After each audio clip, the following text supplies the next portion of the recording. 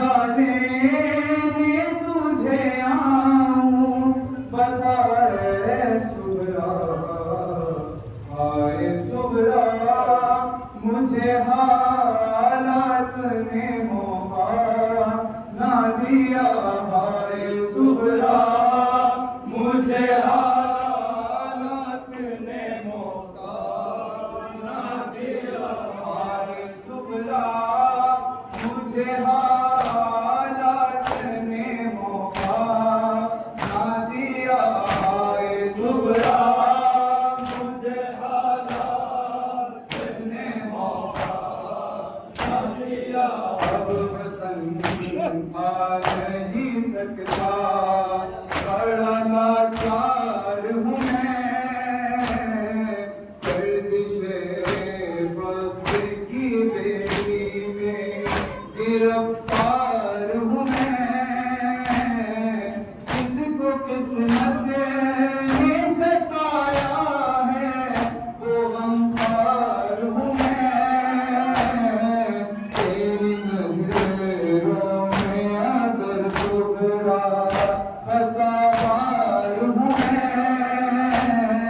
معاف کر دینا میری لاڈلی معاف کر دینا میری لاڈلی بھائی کی خطا ہائے سغرا مجھے حالات نے موقع نہ دیا ہائے سغرا مجھے حالات نے موقع نہ دیا جیسے بدلاؤں بہن درد کی شدت کیا ہے ہم ہونٹوں پہ رکھانے سے میں دل الجھا ہے زخم سینہ ہے میرا وقت شہادت کا ہے آپ بابا جو لگاتے ہیں جگر پھٹتا ہے کس طرح شاہ گالیں کس طرح شاہ یہ پھر جیا ہائے سغرا مجھے حالات نے موقع نہ دیا ہائے سغرا مجھے حالات نے موقع نہ دیا اب دیتا مجھے محبت کو وطن میں آ جا اپنے ہمراہ میں اصغر کو مدینے لا جا مسکرا کر وہ میرا راہ میں دل بہلاتا پاس بابا کے وطن سے میں تجھے لے آتا میرے دل میں جو دھار ماں وہ